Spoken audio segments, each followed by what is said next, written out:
Abdul Razak Artan, cum laude. New at 11, video uncovered of a man killed by police today, accused of carrying out an attack on the Ohio State University campus. Abdul Zahik Ali Artan. He is graduating in this video from Columbus State Community College back in May.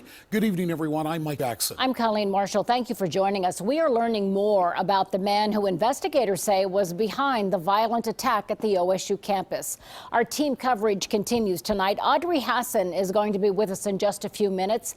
She has more on how the faith community is reacting to the tragedy. Tyler Carter has been stationed at OSU's Wexner Medical Center today, where some of the victims were taken. And Matt Edwards is live at Columbus and on the west side at an apartment believed to be connected to the car used in that attack today. And the instant the warnings were released on campus, fear quickly spread. And in a case like this, it's the element of the unknown that can drive panic and confusion. The normal routine of campus broken as tweets were sent out around 10 a.m. saying there was an active shooter on campus with the frightening direction that students should run, hide, or fight. 911, where's your emergency? Hi, I'm at Ohio State, right outside of Watts Hall, and there was a guy crashed his car into a bunch of people and ran out with a knife chasing down people. The fear very real as this shot shows students barricaded themselves inside one of the rooms on campus. You don't really ever think that it could happen like close to you. You know, you never want to see something like this happen that close to home, and it's scary. It wasn't a shooter, but rather a Somali-born Ohio State student. According to police, Abdul Razak Ali Artan plowed his car into a group of pedestrians on campus outside of Watts Hall, then got out and began stabbing people with a butcher knife. In all, 11 people were injured. Ohio State police officer Alan Hortico was directing traffic when he confronted the suspect. Less than a minute later, the suspect shot and killed. But by being diligent and focusing, we believe we can be as safe as possible. And again, with our safety personnel and officers here to respond and help protect us, we're pleased that this was no more serious than it could have been. OSU President Dr. Michael Drake praised all of the first responders and the plan that's in place for attacks on campus. I think you might have heard the pride in his voice that we're very fortunate that the officer was on scene so quickly and was able to deal with the situation so fast. And we're going to check in now with NBC4's Matt Edwards. Matt is at an apartment complex on the west side of Columbus. Investigators swarmed this location in the hours following today's attack. Matt? Mike and Colleen, the FBI arrived here around 7:30 p.m. and they just left this scene about 20 minutes ago. In that time frame, we watched as they brought boxes of what we would believe to be evidence out of this apartment complex and loaded them into multiple trucks. It's the beginning of the process of piecing together Monday's attacks. 7 miles away from Ohio State's campus, law enforcement blanketed a West Columbus apartment complex less than an hour after the attack. I have never seen anything like this before. Get in the house and shut and lock the door and stay away from the windows. This is just a video that I took when I first walked out. Luann Carnahan was leaving to take her granddaughter to preschool when she realized an enormous police presence. I was beside myself, really.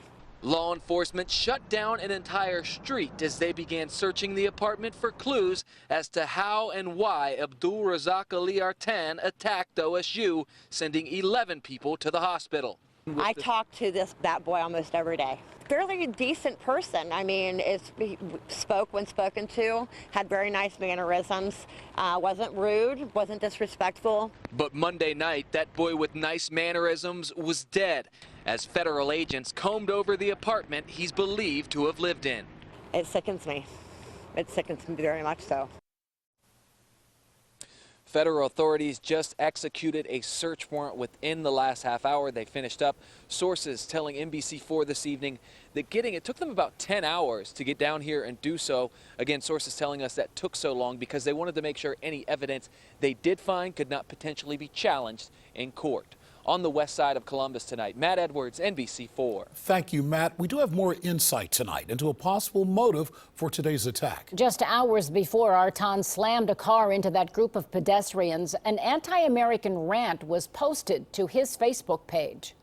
These images appeared early in the day on a page under the name Abdul Razak, spelled with a Q. But federal officials confirm this is the social media page and postings of Abdul Razak Ali Artan. Most telling is this posting just hours before the campus rampage. The writer says, "I am sick and tired of my fellow Muslim brothers and sisters being killed everywhere," and specifically says Muslims being killed in Burma led to a boiling point, and I can't take it anymore. He warns America to stop interfering in other countries and says we are not weak. Remember that. He says Allah will not let you sleep and you will not celebrate or enjoy any holiday. And a grim threat. Every single Muslim who disapproves of my action is a sleeper cell, waiting for a signal. I am warning you, O America. The posting is being carefully studied, especially since he calls jihadi mastermind Anwar al-Awlaki a hero. And because in recent weeks, ISIS has encouraged so-called lone wolves to use vehicles and knives to attack Americans. The posting includes a warning for others to screenshot the message before it gets deleted. And within hours of the OSU campus attack, the entire page was removed from Facebook. Now, 11 people were hurt in today's attack. They were all taken to local hospitals where they are being treated tonight. 6 were sent to OSU Wexner Medical Center. 3 are being treated at Grant and 2 others at Riverside Hospital. Now, all of the victims, either students, faculty, or staff at the university. NBC4's Tyler Carter spent the day at Wexner Medical Center, where doctors say all of the victims are expected to survive in all of the hospitals. Tyler? Mike and Colleen, those victims are recovering tonight. Students and people coming and going from the hospital say they're healing with them. It's just been somber overall. We're just sort of like grieving and sort of just like comprehending the shock of the situation. So it's a pretty sad day on campus and everyone's just in a dour mood today. It's quiet on Ohio State's campus as the rain reflects the mood of many students. Just like a disbelief, you know, like I had a sense of disbelief because I live in that building down there, so it's just so close to me. Students say they were on their way to class or walking around campus when they received the Buckeye alert of a threatening attack on campus. It was crazy. Like, I woke up and I was about to go work out and I was like halfway out the door, and then I got the text and I was like, I'm absolutely like not going out. The attacker, identified by police as OSU student, plowed his car into people on campus before getting out and stabbing others. Those victims were taken to local hospitals where they would be treated for broken bones and stab wounds.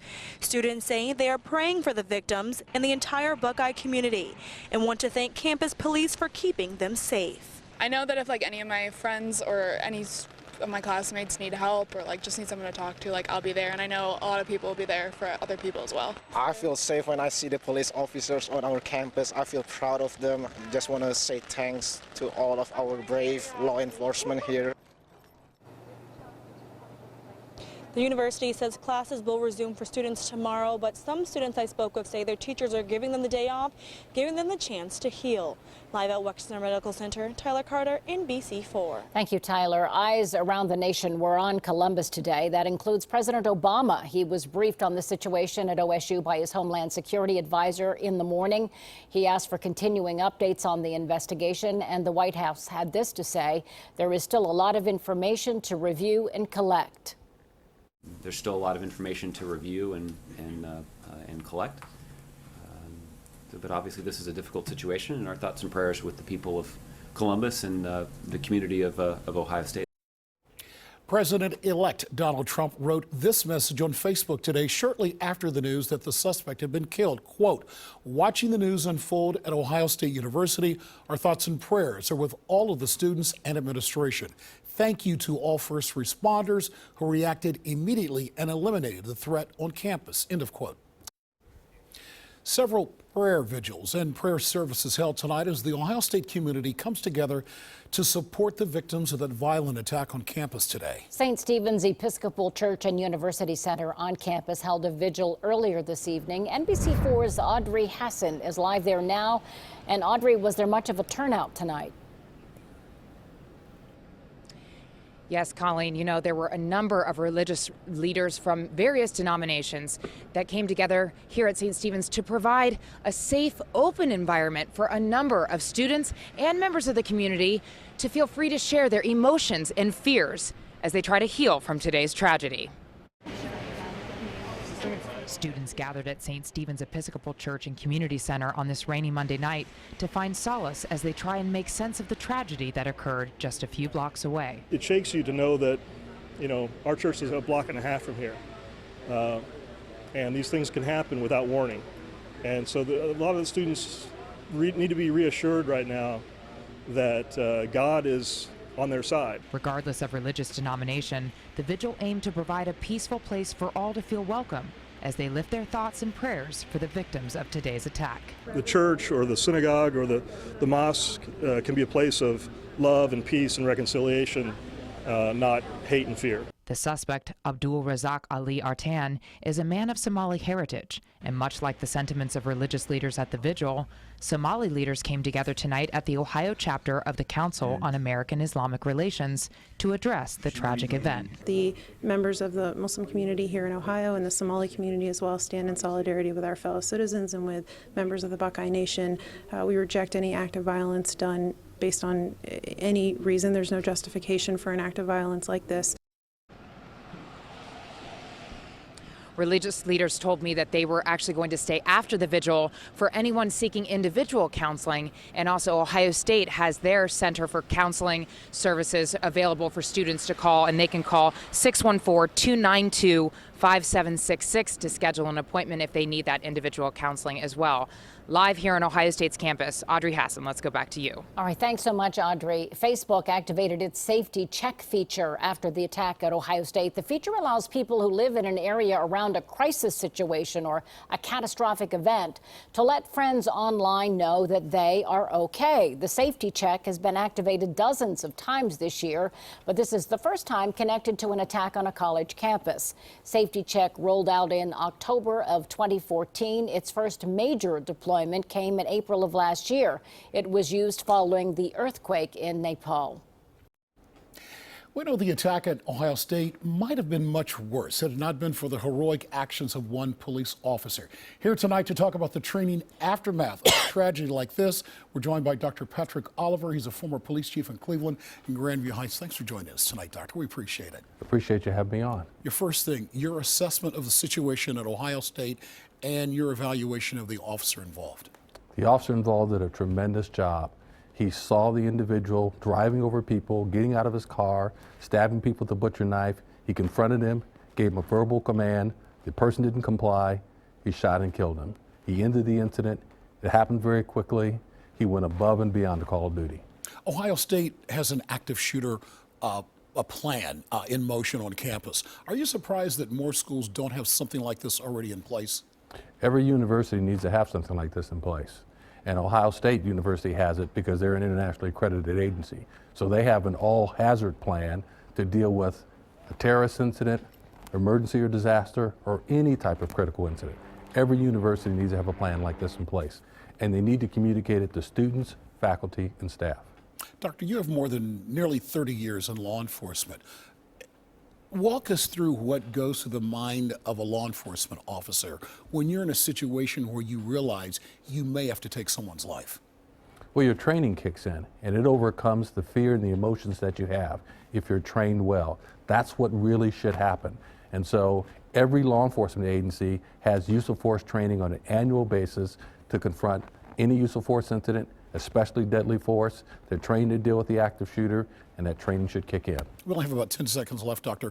In a situation like this, will authorities go back and evaluate the plan to see how it worked out, to make any tweaks if necessary down the road? There's always a critical incident evaluation to look at whether policy should change, training should change, or procedure should change to make things better or prevent something from happening. Dr. Patrick Oliver, thanks for joining us tonight. We appreciate your insight. All right, Mike, appreciate you having me.